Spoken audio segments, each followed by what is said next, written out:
ځوانان او زاړه عاقبت به فنا کېږي غریبان ماړه. مدینه منوره کې ګنبد ته ودرېدم، بیا شروع شوم مدینه ښار ښکلی دی، پکې دربار ښکلی دی، و په شین ګنبد دننه نبي سردار ښکلی دی، مدینه ښار ښکلی دی. ملګرو په سوشل میډیا باندې که تاسو وګورئ دا وخت هغه د میراوس ویډیو هغه شیر کیږي او پکې ویلی کیږي چې هغه وفات شوی دی.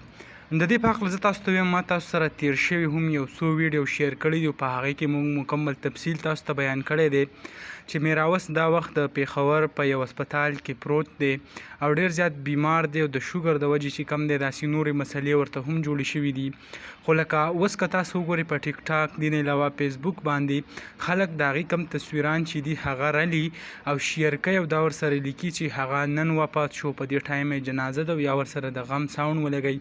نو په دې کې څه حقیقت نشته او په داسې کم پوسټونو چې دی هغه یقین مه کوئ او تاسو ټولو ته وایم چې داسې شیر کوئ هم ما چې تاسو ته داسې د یو ښه سورس نه هغه پته نه وي لګېدلي، یا داسې چا انټرویو نه وي کړي، یا داسې څوک یې خواله نه وي تلي، داسې د هغې کم اوریجنل تصویر نه وي شیر شوی. نو په دې کم ډوک پوک په دې دوکو چې کم دی هغه یقین مه کوئ، ځکه چې یو کس هغه ژوندی وي او خلک راپاسي او د هغې کم تصویران او ویډیو هغه شیر کوي او وایي چې دا مړ دی، نو ډېره زیاته بده خبره ده. نو ما غوښته تاسو سره دغه تفصیل شریک کم. امید لرم ویډیو به خوښه شوي. که ویډیو خوښه شوي ویډیو لایک کړئ او که زموږ په چینل نه وي چینل سبسکرایب کړئ د داسې نورو ویډیوګانو دپاره.